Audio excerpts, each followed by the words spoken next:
You have a very easy job. You set everything up, you push the button, let me go, and then we can edit the 85 minutes that we're going to spend talking right now down to a smooth 4 minutes. Yeah, because I do the editing. Thanks a lot. Well, naturally, you're a perfectionist. Here we are.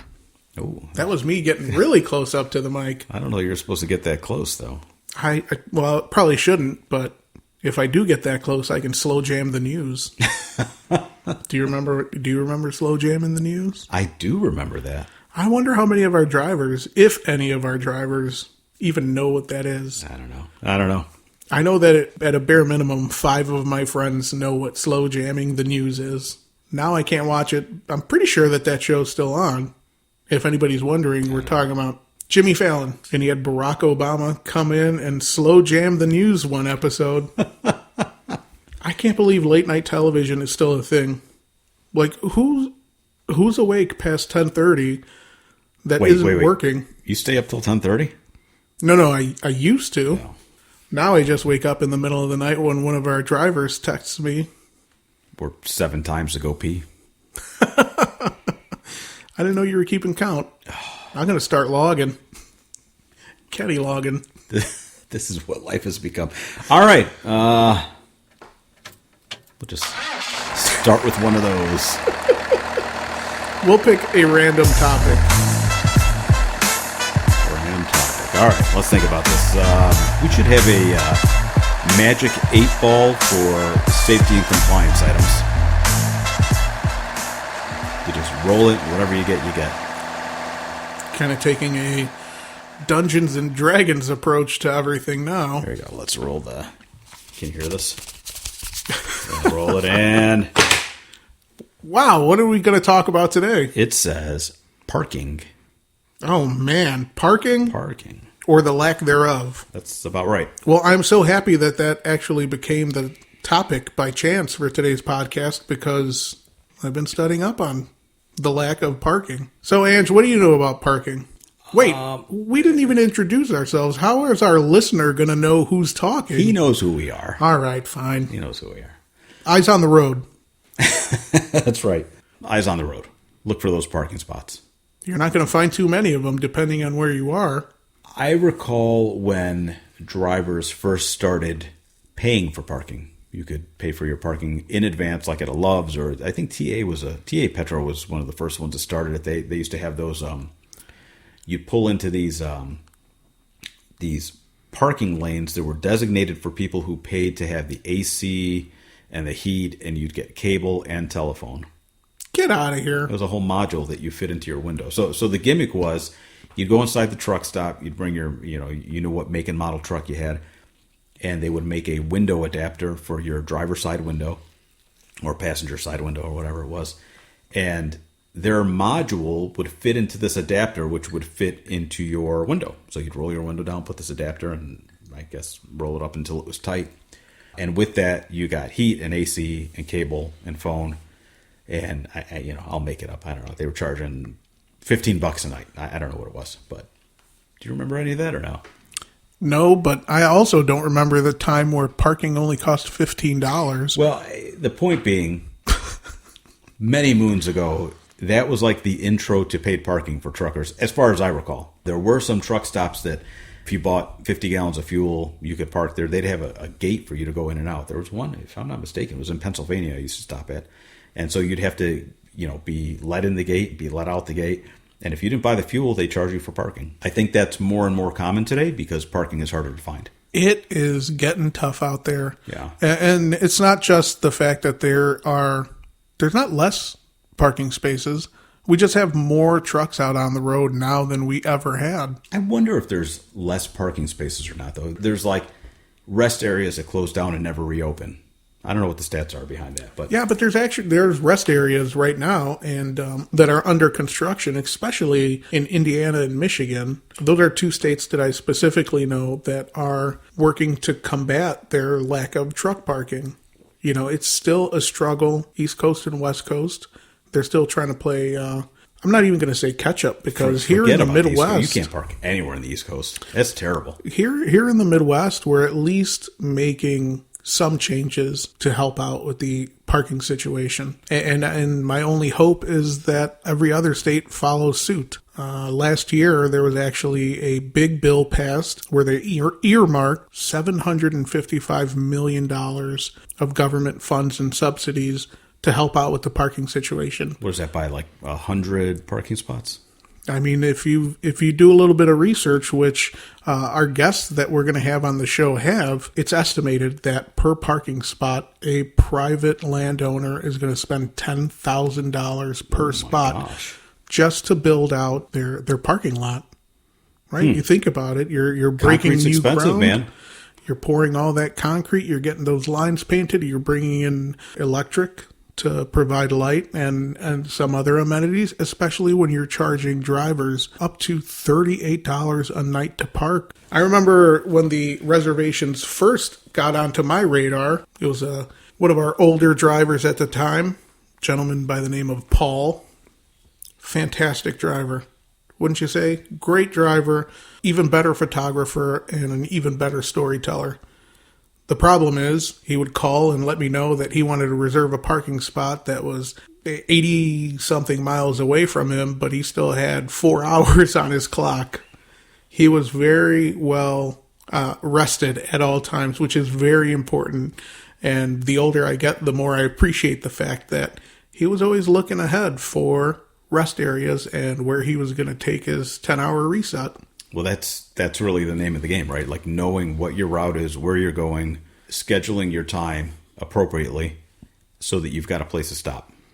Yeah, it's very important, especially when you're doing OTR type work. Yeah. And it's hard to know. Like if you're over the road, like you may be going to places that you're not familiar with all the time. That might be your entire week. So how do you plan those stops? Unluckily for him, it wasn't so easy back then. How much was parking back then? Oh, $16 a spot. And if you would... We complained about $16. Oh, yeah. I was like, I can't believe this guy. And now it's $38. I can't believe he wants to spend $16 to reserve a parking spot. I would get red in the face. I'm like, $16, 4 nights a week. This is getting ridiculous. That's 3 gallons of diesel. But, with inflation and everything else, that $16 parking spot turned into almost 2 times as much. More than 2. You said $38, right? 16, 32. Damn it. This is why you're in safety and not accounting. I'm just putting that out there. 16 times 2. That is Take very your shoes true. off. I ran out of fingers and toes. Well, I'm telling you. No, it gets expensive, but honestly, in many cases, it's worth it. It will always be worth it. I know it's not something that our fleet deals with today, but as we expand and as we grow, it's going to become a issue for us. Okay, I'm going to throw one little thing out there, though. Not all of our fleet lays over, so they don't necessarily need overnight parking, right? But I do have a bone to pick with how much general parking there is. If a driver's out doing a local run or a semi-regional run, where do you stop when you need a bathroom and maybe you're not exactly near a rest area? I'll tell you where you don't stop. You don't park on the shoulder. Oh, boy. That has become a hot topic. That is the no-no zone. Yeah. we should have a hat that says no-no on it. I don't know. I just got my next T-shirt idea. The no-no zone? Say no to the shoulder. That's right. No, same thing with on-ramps and off-ramps. Doesn't fly. Well, hopefully all the drivers out there are practicing what we preach and keeping themselves safe and compliant with all the rules of the road. And as we all know, it is illegal to park on the side of a highway. That is right. When you're not in an emergency situation. That's right. You don't take your breaks there. You don't make phone calls there. The shoulder is for emergencies. And if you're having an emergency, you should have triangles out. Yeah. Put on your four-ways, put out your triangles, take care of yourself when in an emergency situation. You know what's good now, though? We have all these satellite views of maps on our phones, right? So you can pick any exit, take a quick look, where can I stop? And you can kind of plan it out that way. You can kind of see where you're going in, where you're going out. That was not an option years ago. Oh, no. I mean, the apps that we were using back then to route our... I remember having to print stuff out on MapQuest every Monday morning and hand it to the drivers and say, hey, this is where you're going this week. Here's your 37 pages of MapQuest directions, and we had to do it in black and white because coloring is way too much money. Hey, we've been doing this a long time. Oh, you just made me feel old. But it's nice to reminisce about the old times, and I guess. You ever stop and think yourself. about how our industry and just everything has skyrocketed and taken off as far as technology goes, and the advancements that we're making and going to make, utilizing AI and basically all the technology that we have available to us. Certainly makes everything safer. Definitely. But I feel like we're getting a little bit off topic here. So in order to wrangle us in, how about we kick it off with our guests today? Let them take over for a little bit, and we'll join you guys after. Yeah, let's talk about parking. Here we go. So, I want you to imagine playing a really high-stakes game of musical chairs at the end of a long, exhausting workday. Oh man, that sounds stressful. Right. The music stops and you just scramble. But instead of chairs, we're talking about safe parking spaces. Yeah. And instead of people, it's, massive 80,000-pound 18-wheelers desperately looking for a place to stop for the night. And what makes that game of musical chairs so dangerous is that when the music stops, these drivers are basically forced to park on highway off-ramps or like vacant dirt lots. Which is incredibly unsafe. So for your custom deep dive today, we're actually bypassing the complex hours of service rules. You asked us to focus laser sharp on one pressing question. Which is, what, if anything, is the government actually doing about the nationwide truck parking shortage? Exactly. And to fix that, there is a specific blueprint sitting in Congress right now. It's called the Truck Parking Safety Improvement Act. Yeah, and if we look at the numbers, it authorizes $755 million in competitive grant funding. And crucially, this money is earmarked specifically for building truck parking. And what really stands out in these legislative reports is the political backing.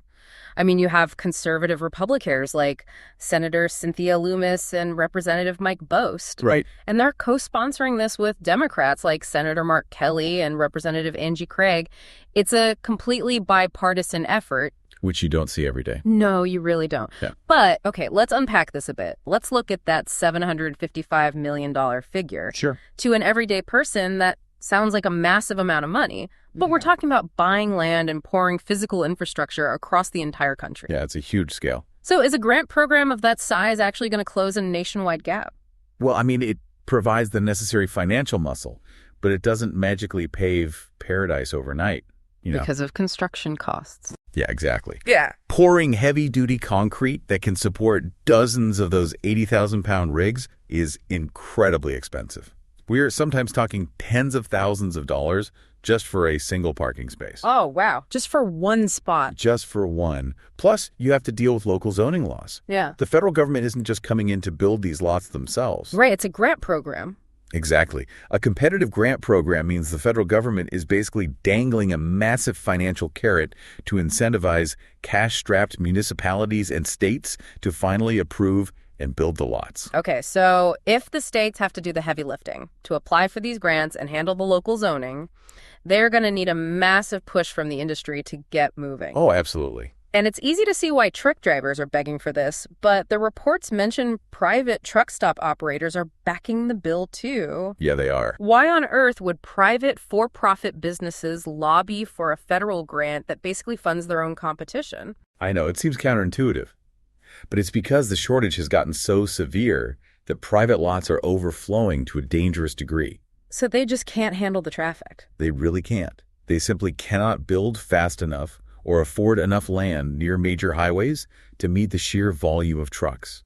So we are seeing a massive coalition moving in absolute lockstep on this. A lockstep coalition, huh? Yeah. Every segment of the trucking industry, private truck stop operators, transportation safety stakeholders, and even the law enforcement community are demanding this passes. That makes a lot of sense from a safety perspective. I mean, the police are the ones dealing with the fallout on the ground. If we connect this to the bigger picture, everyone on the road is affected when tired drivers have nowhere to park.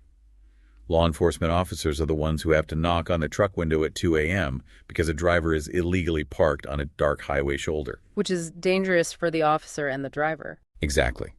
When private enterprise, local police, and industry workers are all perfectly aligned on a single piece of legislation, it proves this isn't just like a corporate perk.